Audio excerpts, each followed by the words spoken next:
الحمد لله نحمده ونستعينه ونستغفره ونؤمن به ونتوكل عليه ونعوذ بالله من شرور أنفسنا ومن سيئات أعمالنا من يهده الله فلا مضل له ومن يضلله فلا هادي له ونشهد أن لا إله إلا الله وحده لا شريك له ونشهد أن سيدنا ومولانا محمدا عبده ورسوله أما بعد عن ابی ذر رضی اللہ تعالی عنہ عن رسول اللہ صلی اللہ تعالی علیہ وسلم قال قال اللہ تبارک وتعالی من عمل حسنة فله عشر امثالها ومن عمل سیئة فجزاء مثلها او اغفر له او کما قال علیہ الصلاۃ والسلام۔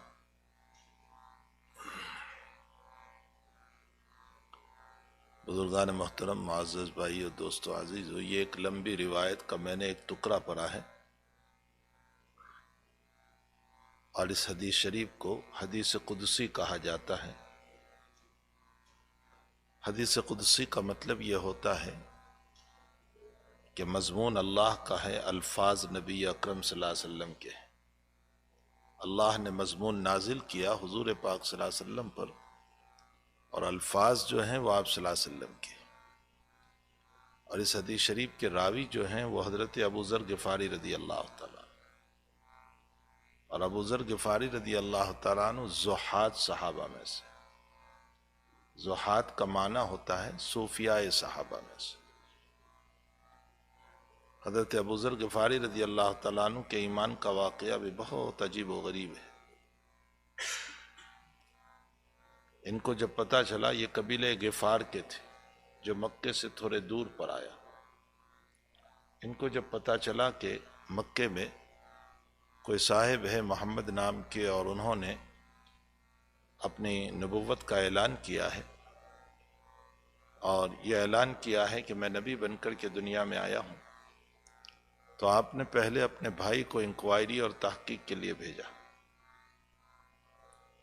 اور ان کے بھائی انکوائری اور تحقیق کر کے آئے اور سارا رپورٹ دیا، لیکن آپ فرماتے ہیں کہ مجھے اس پر تسلی اور تشفی نہیں ہوئی، تو پھر خود آپ تشریف لے گئے۔ اب مکے میں پہنچے تو مکے کے حالات وہ نہیں تھے کہ براہ راست کسی سے بات کر سکے، تو آپ مطاف کعبہ میں، کعبۃ اللہ کے صحن میں، اس وقت کعبۃ اللہ کا صحن ایسا نہیں تھا، وہ تو کچا سا تھا، ریت تھا، کنکر تھے، تو آپ وہیں دن بھر آرام کرنے لگے اور زمزم کا پانی پیتے رہتے تھے، اور جو کچھ اپنے پاس کھانا تھا وہ کھاتے رہتے تھے۔ شام ہوئی تو حضرت علی رضی اللہ تعالیٰ عنہ نے دیکھا کہ یہ کوئی اجنبی سا آدمی معلوم ہوتا ہے۔ حضرت علی ان کو اپنے گھر کھانے لے گئے، لیکن حضرت علی نے ان سے بھی نہیں پوچھا کہ آپ کون ہیں، نہ ابو ذر نے پوچھا کہ آپ کون ہیں، بس کھانا کھا کر واپس آ گئے۔ رات قیام وہی مطاف کعبہ میں کیا۔ دوسرے دن شام کو پھر علی لے گئے، لیکن کوئی گفتگو نہیں ہوئی۔ تیسرے دن پھر حضرت علی جب اپنے گھر لے گئے تو حضرت علی نے پوچھا کہ آپ کون ہیں، کہاں سے آئے ہیں؟ تو کہا کہ میں غفار سے آیا ہوں، اور مجھے یہ پتہ چلا ہے کہ یہاں کوئی محمد نامی آدمی ہے، اور انہوں نے نبوت کا دعویٰ کیا ہے، اور مجھے ان سے ملنا ہے۔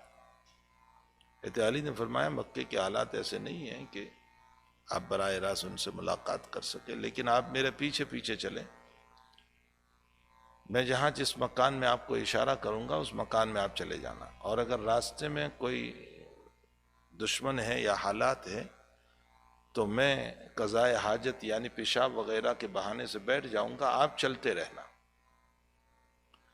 یہاں تک کہ حضرت ابو ذر غفاری کو دار ارقم پر پہنچا دیا۔ دار ارقم مکۃ المکرمہ میں ایک جگہ تھی جہاں نبی علیہ الصلوۃ والسلام تشریف فرما ہوتے تھے، دین کی تبلیغ فرماتے تھے۔ ابو ذر غفاری نے جاتے ہی فرمایا کہ یہ چہرہ جھوٹا نہیں ہو سکتا ہے، اور پھر کچھ باتیں معلوم کرنے کے بعد حضرت ایمان لے آئے، اور صحن کعبہ میں آ کر کے اعلان کر دیا اپنے ایمان کا۔ ایمانی اسپیچ جب آ جاتی ہے نا تو پھر وہ رکتی نہیں ہے۔ ہماری ایمانی اسپیڈ اتنی کمزور ہے کہ اللہ ہی معاف فرمائے، وقت آنے پر ہم کب سودا کر بیٹھے کچھ پتہ نہیں، اتنی ہماری ایمانی اسپیڈ جو ہے کمزور ہے۔ تو جا کر کے صحن کعبہ میں آپ نے زور زور سے لا الہ الا اللہ پڑھنا شروع کر دیا، بہت مارا گیا، آپ کو خون نکل آیا۔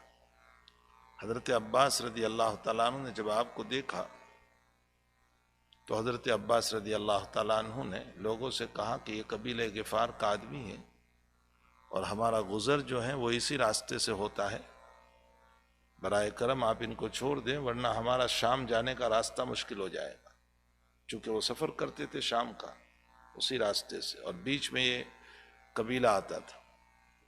دوسرے دن بھی پھر ان سے رہا نہیں گیا، پھر اعلان کیا، پھر اسی طرح کے حالات، پھر حضرت عباس نے چھڑایا۔ یہ آپ کے ایمان کا واقعہ ہے۔ زکوٰۃ کے باب میں آپ کا مسلک یہ تھا کہ نصاب وصاب کوئی چیز نہیں، زکوٰۃ کے باب میں نصاب کوئی چیز نہیں، آپ یہ فرماتے تھے ضرورت سے زائد جو ہو ان سب پر اس کو خرچ کرو، یہ آپ کا مسلک تھا کہ ضرورت سے زائد جو ہو وہ سب خرچ کرو، کوئی نصاب نہیں۔ اور یہ شام میں تھے، حضرت معاویہ رضی اللہ تعالیٰ عنہ وہاں پر گورنر تھے حضرت عثمان رضی اللہ تعالیٰ عنہ کی طرف سے، تو حضرت معاویہ نے حضرت عثمان سے لکھا کہ امیر المؤمنین حضرت ابو ذر غفاری رضی اللہ تعالیٰ عنہ لوگوں پر بہت سختی کر رہے ہیں کہ ضرورت سے زائد ہو وہ سب صدقہ کرو، جبکہ قرآن حدیث سے اس کا نصاب ہے والذین یکنزون الذهب والفضة ولا ينفقونها فی سبیل اللہ۔ یہ حضرت کا استدلال تھا کہ جو لوگ سونا اور چاندی کو جمع کرتے ہیں اور وہ اس کو خرچ نہیں کرتے ہیں اللہ کے راستے میں تو وہ ان کے لیے جہنم کا ایندھن بنے گا، یہ ان کا استدلال تھا۔ حالانکہ کنز اس مال کو کہا جاتا ہے جو بقدر نصاب ہو اور نصاب کے بعد بھی اس نے زکوٰۃ ادا نہ کی ہو، اس کو کہا جاتا ہے۔ لیکن آپ کا مذہب یہ تھا کہ بس ضرورت سے زائد جو ہو وہ اللہ کے راستے میں خرچ کرو۔ تو حضرت معاویہ نے لکھا ہے کہ حضرت لوگ جو ہیں ان سے پریشان آ چکے ہیں اور میں کچھ کہہ نہیں سکتا ہوں اس لیے کہ یہ قدیم صحابی ہے، پرانے صحابی ہے، آپ ان کو برائے کرم مدینے بلا لیں۔ تو مدینے بلا لیا حضرت عثمان رضی اللہ تعالیٰ عنہ، لیکن مدینے میں بھی وہی ہاتھ میں ڈنڈا لے کر چلتے تھے اور اپنا مذہب بیان کرتے تھے کہ ضرورت سے زائد ہو وہ سب صدقہ کرو۔ حضرت عثمان رضی اللہ تعالیٰ نے دیکھا کہ ابو ذر کا مسئلہ تھوڑا سا مشکل ہے تو آپ کو ربضہ بھیج دیا۔ ربضہ ایک جگہ ہے، آج بھی ہے، مدینہ المنورہ سے بالکل قریب میں ہے، دیہات تھا اس وقت، وہاں اس لیے بھیج دیا کہ دیہاتیوں کے پاس اتنا مال بھی نہیں ہوتا ہے تو یہ مسئلہ بھی پیدا نہیں ہوگا وہاں دیہات میں، تو لوگ پریشان بھی ان سے نہیں ہوں گے، تو وہاں بھیج دیا۔ وہیں ان کی وفات بھی ہوئی، ان کی قبر بھی وہیں ہے مقام ربضہ پر۔ یہ عاجز حضرت کی قبر پر حاضر ہوا تھا، اور جب میں حاضر ہوا تو میرے سامنے وہ پورا نقشہ آ گیا جو نبی علیہ الصلوۃ والسلام نے آپ کے باب میں فرمایا تھا کہ ابو ذر تمہارا کیا حال ہوگا جب کہ تم غریبی کی موت مرو گی، یعنی وہاں لوگ ہوں گے نہیں۔ تو اس حدیث شریف کے راوی جو ہیں ابو ذر غفاری رضی اللہ تعالیٰ عنہ، جو زہاد صوفیاء کرام صحابہ میں سے، صحابہ پر مختلف قسم کے غلبے تھے، کسی پر فقہ کا غلبہ تھا، کسی پر حدیث کا غلبہ تھا، کسی پر تصوف کا غلبہ تھا، مختلف قسم کے صحابہ تھے۔ حضرت عبداللہ ابن عمر رضی اللہ تعالیٰ عنہ پر سنت کا بہت غلبہ تھا، عبداللہ ابن مسعود کے اوپر فقہ کا غلبہ تھا، تو صحابہ کے اندر ذوق تھا مختلف قسم کا۔ فرمایا کہ نبی اکرم صلی اللہ علیہ وسلم فرماتے ہیں کہ اللہ جل شانہ فرماتے ہیں، حدیث قدسی ہے، یعنی مضمون اللہ نے اتارا، الفاظ نبی علیہ السلام کی۔ حدیث کا مضمون تو لمبا ہے، میں نے اس کا ابتدائی ٹکڑا پڑھا۔ من عمل حسنۃ، جو نیک اعمال کرتا ہے، جس نے نیک عمل کیا، فلہ عشر امثالہ، اللہ تعالیٰ فرماتے ہیں کہ ہم اس کو 10 گنا دیں گے۔ یہاں کوئی کسی عمل کی تخصیص نہیں کی ہے کہ کون سے عمل، یہ نہیں کہا کہ نماز ہی پر 10 گنا دیں گے، خوب سنیں، ہم صرف یہی سمجھتے ہیں کہ نماز کے باب ہی میں یہ مسئلہ ہے کہ نماز پر 10 گنا. یہاں کوئی عمل کی من عمل حسنتاً مطلق ہے. جو بھی نیک عمل کرے گا اس کو اس عمل کا 10 گنا ملے گا. معلوم ہوتا ہے کہ ایک مرتبہ الحمدللہ پڑھا تو 10 الحمدللہ کا ثواب ملے گا. یہ بھی ایک عمل ہے.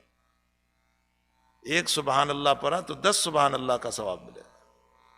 ایک اللہ اکبر پڑھا تو 10 اللہ اکبر کا ثواب ملے گا. من عمل حسنۃ، کوئی بھی نیک عمل کرے. راستے میں کوئی تکلیف دہ چیز کو ہٹا لیا ہم نے، کیلے کا چھلکا پڑا تھا، ہم نے اٹھا کر کے اس کو رکھ دیا ایک طرف تاکہ ڈسٹ بین میں ڈال دیا، کسی کو تکلیف نہ ہو، تو 10 چھلکے اٹھانے کا ثواب ملے گا. من عمل حسنۃ مطلق ہے، کوئی بھی نیک عمل کرو.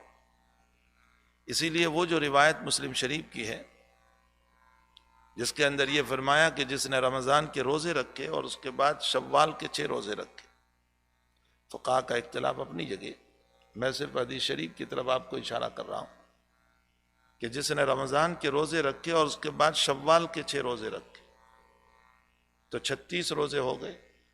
اب آپ کہو گے کہ بہت سی مرتبہ ہمارے وہاں تو 29 پر چاند طلوع ہو جاتا ہے، نہ ہو تو بھی زبردستی لے آتی ہے.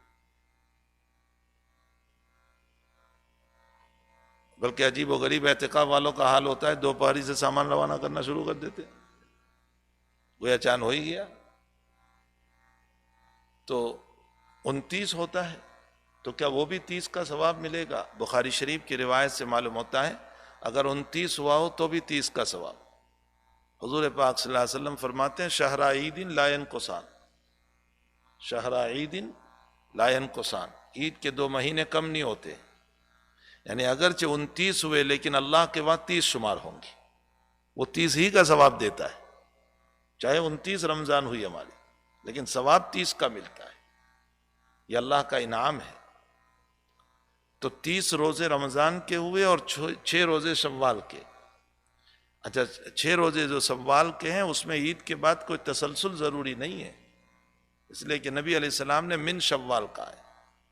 تو پورے شوال میں چاہے پہلے عشرے میں 2 رکھ لے شوال کے، دوسرے عشرے میں 2 رکھ لے، تیسرے عشرے میں 2 رکھ لے، 6 ہو گئے. بہرحال شوال کے 6 روزے تو نبی علیہ السلام فرماتے ہیں کہ اس کو سال بھر روزہ رکھنے کے ثواب ملے گا. یہ کیسے کہ حضور نے فرمایا؟ اسی حدیث پر. اس لیے کہ ایک روزے کا ثواب 10 روزے تو 36 روزے ہو گئے، 36 روزے. اب 36 کو سارے سال کے دن کتنے ہیں؟ 307، 360. تو ایک روزے پر 10 روزے کا ثواب تو 360 روزوں کا ثواب مل گیا.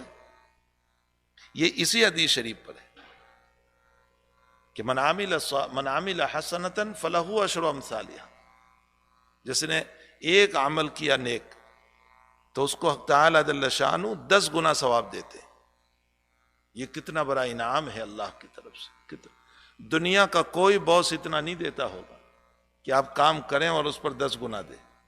یہ اللہ ہی کی ذات ہے کہ جو ہمیں 10 گنا دے رہی ہے ایک عمل پر، چاہے وہ عمل چھوٹا ہو چاہے وہ عمل بڑا ہو. اور آگے فرمایا کہ نیکیوں کے باب میں تو یہ میری وسعت ہے.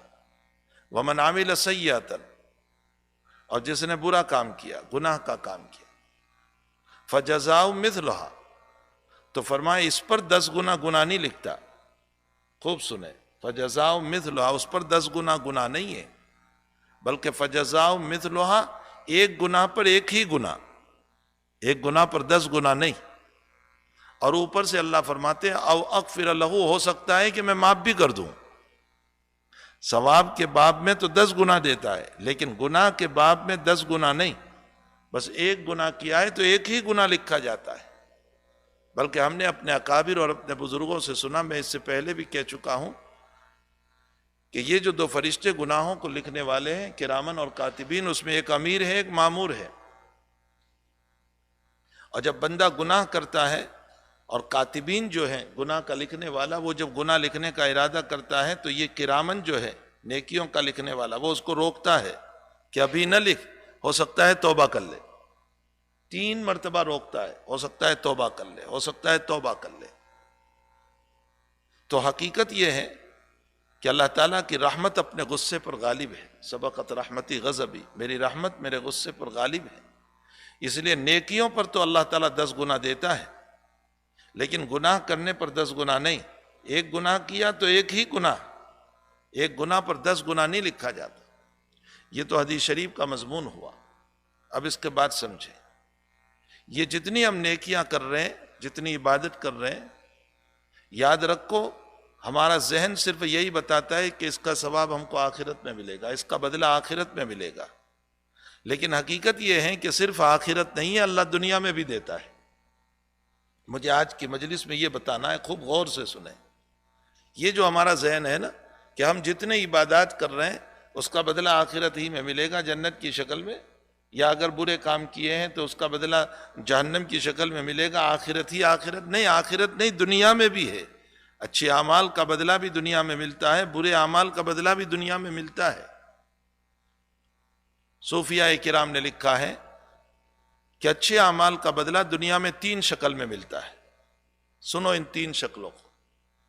نمبر 1، انسان جب نیک عمل کرتا ہے نا تو ان نیک عمل کے نتیجے میں انسان کو اللہ سے رجا اور امیدیں وابستہ ہو جاتی ہیں۔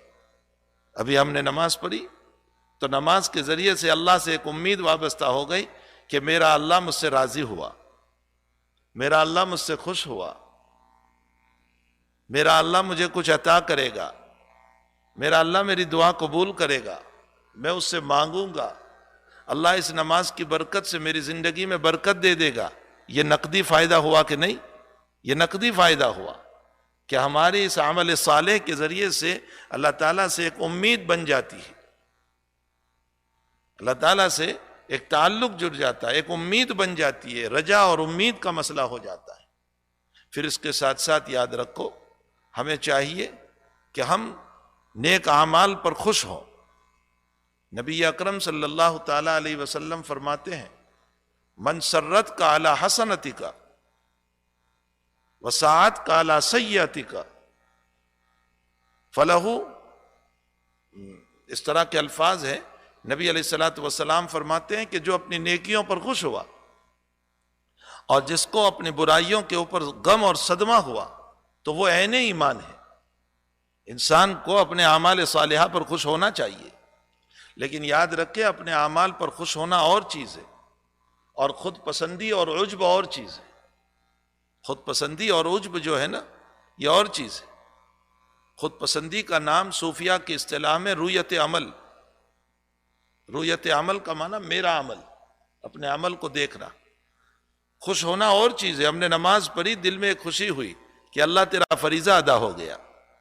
ہم نے روزہ رکھا، مغرب کے وقت خوشی ہوتی ہے۔ خود نبی اللہ تعالیٰ فرماتے ہیں حدیث قدسی میں، للصائم فرحتان، روزے دار کو 2 خوشیاں، فرحت عند الفطر، ایک تو افطاری کے موقع پر خوشی۔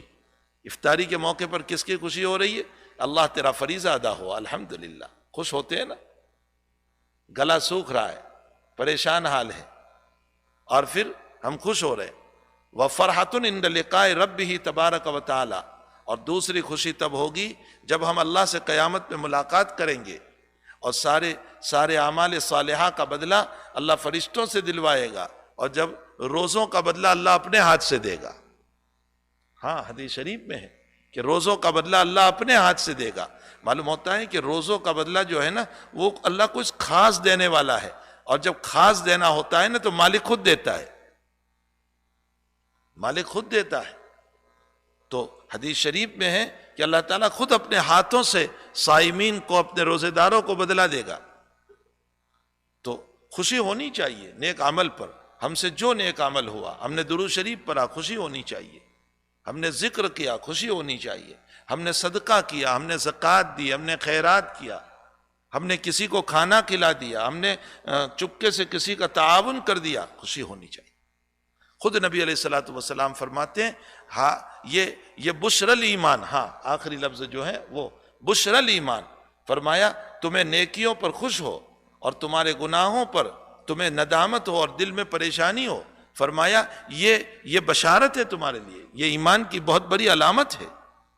یہ عجب نہیں ہے، یہ خود پسندی نہیں ہے، یاد رکھو یہ خود پسندی نہیں ہے۔ ایک صحابی رضی اللہ تعالیٰ عنہ نے حضور پاک صلی اللہ علیہ وسلم سے فرمایا یا رسول اللہ میں کوئی نیک عمل کرتا ہوں تو میرے دل میں خوشی ہوتی ہے، تو کیا یہ جو ہے خود پسندی اور عجب ہے؟ حضرت نے فرمایا نہیں، یہ تو عاجل بشر الایمان، فرمایا یہ ایمان کی جلدی سے ایک بشارت ملی تمہیں، تو یہ خود پسندی میں داخل نہیں۔ خود پسندی کس کو کہتے ہیں، عجب کس کو کہتے ہیں وہ سنیں۔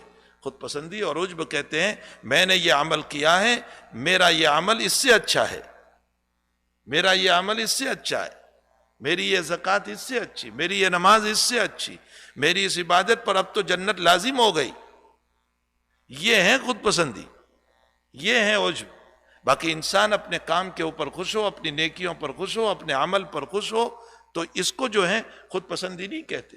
مثلا میں نے محنت کی سبق کے اندر کتاب دیکھی اور کتاب دیکھ کر کے میں نے سبق پڑھایا اور اس پر میرے دل پر خوشی ہوئی کہ الحمدللہ میں نے ایک حدیث کی اچھی تشریح کی اپنے طلباء کے سامنے، یہ خود پسندی نہیں ہے، یہ عجب نہیں ہے۔ عجب تب ہے جبکہ انسان دوسروں کی تحقیر کر کے اپنے عمل کو بڑا سمجھے اور یہ سمجھے کہ بس لازم ہے کہ میرے اس عمل پر اللہ جنت دے ہی دے گا۔ میرے بھائیوں، حقیقت یہ ہے کہ 5 منٹ کی نماز پر لامتناہی جنت کے واجب کر لینے والے، کیا یہ کوئی انصاف ہو سکتا ہے؟ نماز میری 5 منٹ کی ہوئی، 5 ہی منٹ تو ہوئی، 10 منٹ تو ہوئی، 10 منٹ نماز پڑھی اور سوچ رہے ہیں کہ نہیں اب میرے لیے جنت واجب ہو گئی اس نماز پر، جو لامتناہی جنت ہے، وہ ایسی جنت ہے کہ کبھی فنا نہیں ہونے والی۔ تو نہ فنا ہونے والی چیز 10 منٹ پر اللہ دے دے گا؟ یہ 12 گھنٹے کا میں نے روزہ رکھا اور میں شام کو یہ سوچوں کہ میرے اس روزے پر اب جنت واجب ہی ہو گئی میرے لیے، تو کیا 12 گھنٹے کے روزے پر لامتناہی جنت ہم کو مل جائے گی؟ یہ غلط ہے۔ حقیقت یہ ہے کہ حضرت جنید بغدادی رحمۃ اللہ علیہ کا جملہ سنو، حضرت فرماتے ہیں کہ جو بالکل عمل نہیں کرتا اور جنت کی امید رکھتا ہے وہ بھی احمق ہے، بے وقوف ہے، اور جو عمل تو کرتا ہے لیکن اپنے عمل پر جنت کو ضروری سمجھتا ہے وہ اس سے بڑا بے وقوف ہے۔ اس لیے کہ کسی عمل پر جنت واجب نہیں، یہ تو اللہ کی رحمت پر ہے۔ حدیث شریف میں ہے، بخاری شریف میں نبی اکرم صلی اللہ تعالی علیہ وسلم نے فرمایا کہ کوئی آدمی اللہ کی رحمت کے بغیر جنت میں نہیں جائے گا، کوئی آدمی نہیں، کوئی ولی، کوئی غوث، کوئی قطب، کوئی ابدال، کوئی نہیں۔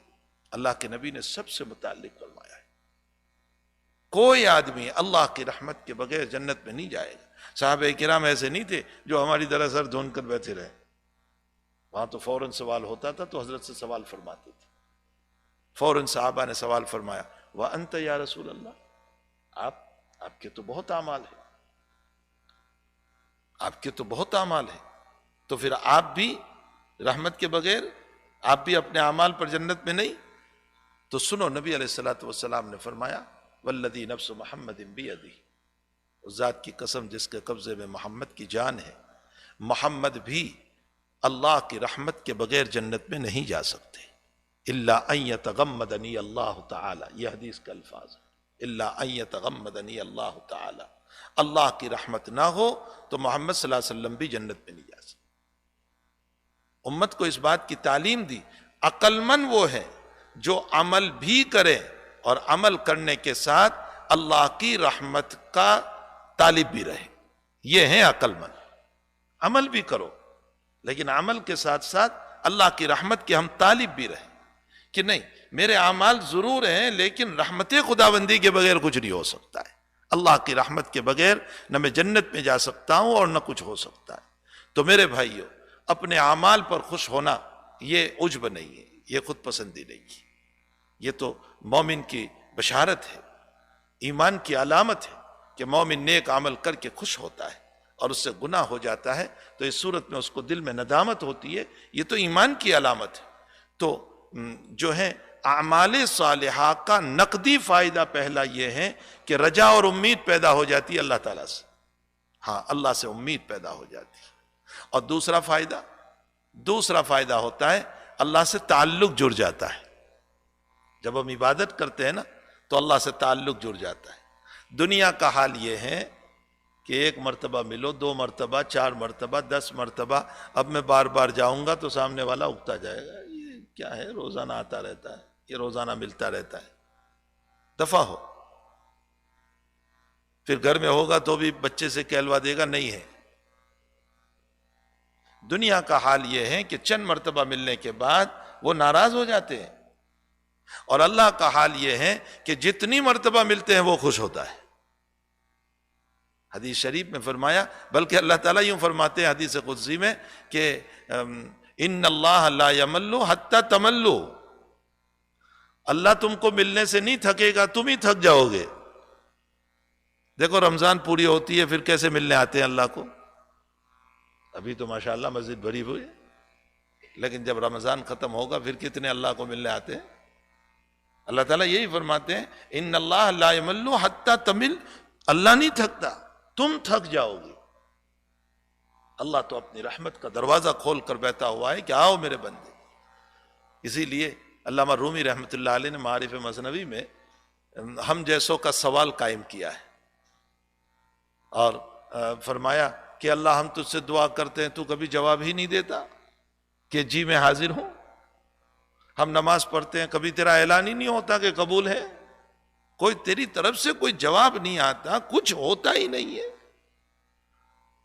تو علامہ رومی رحمۃ اللہ علیہ فرماتے ہیں کہ گفت اے اللہ ماں لبے کے ماس، گفت اے اللہ ماں لبے کے ماس، اے بندہ تیرا اے اللہ کہنا یہ خود میرا جواب ہے، اس لیے کہ اگر میں تجھ کو جواب نہ دیتا تو تجھے اے اللہ بولنے کی توفیق نہ دیتا۔ یہ توفیق میں نے دی تجھ کو کہ تو بول رہا ہے اے اللہ، تو نماز پڑھ رہا ہے، اگر میں تیرا جواب نہ دیتا، تجھ سے خوش نہ ہوتا تو میں تجھے نماز میں کیوں بلاتا؟ اسی لیے ہمارے حضرت حاجی امداد اللہ صاحب مہاجر مکی رحمۃ اللہ علیہ سے کسی نے پوچھا کہ حضرت میری نماز قبول ہو گئی، اس کی نشانی کیا ہے؟ تو حضرت نے پہلے تو مزاحاً فرمایا کہ بھئی میرے اوپر کوئی خط نہیں آتا اللہ کا کہ میں یہ بتاؤں کہ نماز قبول ہو گئی۔ پھر حضرت حاجی صاحب رحمۃ اللہ علیہ نے فرمایا کہ نشانی یہ ہے کہ ایک نماز کے بعد دوسری نماز کی توفیق ہو جائے، ایک پارہ پورا ہونے کے بعد دوسرے پارے کی توفیق ہو جائے، ایک عمل صالح کے بعد دوسرے عمل صالح کی توفیق ہو جائے، تو سمجھ لو کہ تمہارا پہلا عمل قبول ہو گیا، یہ تمہارا پہلا عمل قبول ہو۔ اس لیے کہ رب کریم جس سے ناراض ہوتا ہے اس کو کیوں بلائے اپنے دروازے پر، اس کو کیسے بلائے اپنے دروازے پر؟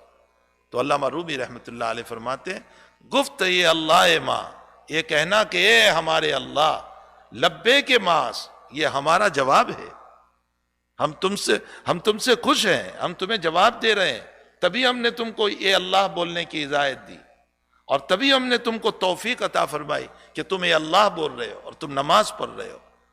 تو دوسرا فائدہ نماز کا دنیا میں نقدی ہمارا یہ ہو جاتا ہے کہ ہم کو جو ہے اللہ سے تعلق جڑ جاتا ہے۔ اور تیسرا فائدہ کیا ہوتا ہے نماز کا؟ نماز کیا، سارے ہی اعمال صالحہ کا تیسرا فائدہ یہ ہوتا ہے کہ دلوں میں سکون ہو جاتا ہے۔ یہ بہت بڑا فائدہ ہے، دلوں میں سکون، اطمینان۔ یاد رکھو سکون اور اطمینان کہیں سے خرید کر نہیں لا سکتے۔ تمہارے وہاں کوئی مارکیٹ ہو تو مجھے بتا دینا، میں بھی خریدنے چلو، کہ وہاں سکون ملتا ہے، چلو میں خرید لو۔ سکون اطمینان آپ کہیں خرید نہیں سکتے ہیں، سکون اور اطمینان اللہ دیتا ہے۔ اسی لیے قرآن میں فرمایا الا بذکر اللہ تطمئن القلوب، خوب یاد رکھو میرے ذکر سے تمہیں سکون ملے گا۔ اور یہ سارے اعمال صالحہ اللہ کا ذکر ہے، سارے اعمال صالحہ یہ سب اللہ کا ذکر ہے، اس کے اوپر دلوں کو سکون ملتا ہے، دلوں کو اطمینان ملتا ہے۔ تو یہ تین فائدے اللہ تعالیٰ نقدی دیتا ہے اعمال صالحہ پر۔ پہلا اللہ سے امید وابستہ ہوتی ہے، دوسرا اللہ سے تعلق جڑتا ہے، اور تیسرا دلوں میں سکون ملتا ہے۔ اسی طرح گناہوں کا بھی نقدی جو ہے نقصان دنیا میں ہے، وہ آخرت میں جہنم تو ہے ہی، لیکن نقدی نقصان بھی ہے۔ اس میں پہلا نقصان کیا ہے؟ پہلا نقصان یہ ہے کہ دنیا ہمارے لیے ظلمات اور تاریکی لے آتی ہے، اندھیرا، اور جس کے نتیجے میں بے سکونی رہتی ہے زندگی میں۔ جب انسان گناہ کرتا ہے نا تو طبیعت میں بے سکونی، اضطراب، پریشانی رہتی ہے، یہ نقدی نقصان ہے۔ اور دوسرا گناہ کا نقصان یہ ہے کہ انسان کی عقل کام نہیں کرتی، پھر وہ اچھے کو برا اور برے کو اچھا جانتا ہے۔ اس کی مثال میں آپ کو قرآن سے دوں۔ قرآن کریم میں حق تعالیٰ جل شانہ نے جب منافقوں کو یوں فرمایا کہ آمنو کما آمن الناس، اے لوگو تم ایسے ایمان لاؤ جیسے صحابہ ایمان لائے، یا الناس بمانا صحابہ ہے، جیسے میرے صحابہ ایمان لائے ہیں ویسے تم ایمان لے آؤ۔ تو ان منافقوں نے کیا جواب دیا؟ کما آمن السفہاء، کیا ہم ایسے ایمان لائیں جیسے یہ بے وقوف ایمان لائے ہیں؟ الیاذ باللہ، صحابہ کو کیا کہا؟ بے وقوف کہا۔ کیوں بے وقوف کہا انہوں نے؟ اس لیے کہ جو صحابہ اچھے تھے وہ ان کو بے وقوف نظر آنے لگے، اور خود منافق تھے تو اپنے آپ کو اچھا سمجھنے لگے۔ جب انسان گناہ کرتا ہے نا تو اس کی عقل معوف ہو جاتی ہے، اس کو اچھے برے لگتے ہیں، برے اچھے لگتے ہیں، نیک لوگ برے لگتے ہیں، اچھے علماء ان کو برے لگتے ہیں، دیندار ان کو برے لگتے ہیں، اللہ والے ان کو برے لگتے ہیں، اور جو برا کام کرتے ہیں، جو فاسق فاجر ہیں، وہ لوگ ان کو اچھے لگتے ہیں۔ اچھائی برائی معلوم ہوتی ہے، برائی اچھائی معلوم ہوتی ہے۔ مجھے ایک حدیث جو ہے اس وقت ذہن میں آئی، نبی اکرم صلی اللہ تعالیٰ علیہ وسلم نے ایک مرتبہ صحابہ کرام کو فرمایا کیف بکم اذا فسق فتیانکم وترا نساؤکم، فرمایا اے لوگو تمہارا کیا حال ہوگا جب تمہارے جوان آوارہ ہو جائیں گے۔ ہاں یہ زمانے کے جو حالات ہیں نا نبی کو بتائے گئے تھے، جب تمہارے جوان آوارہ ہو جائیں گے اور تمہاری عورتیں بے حیا ہو جائے گی۔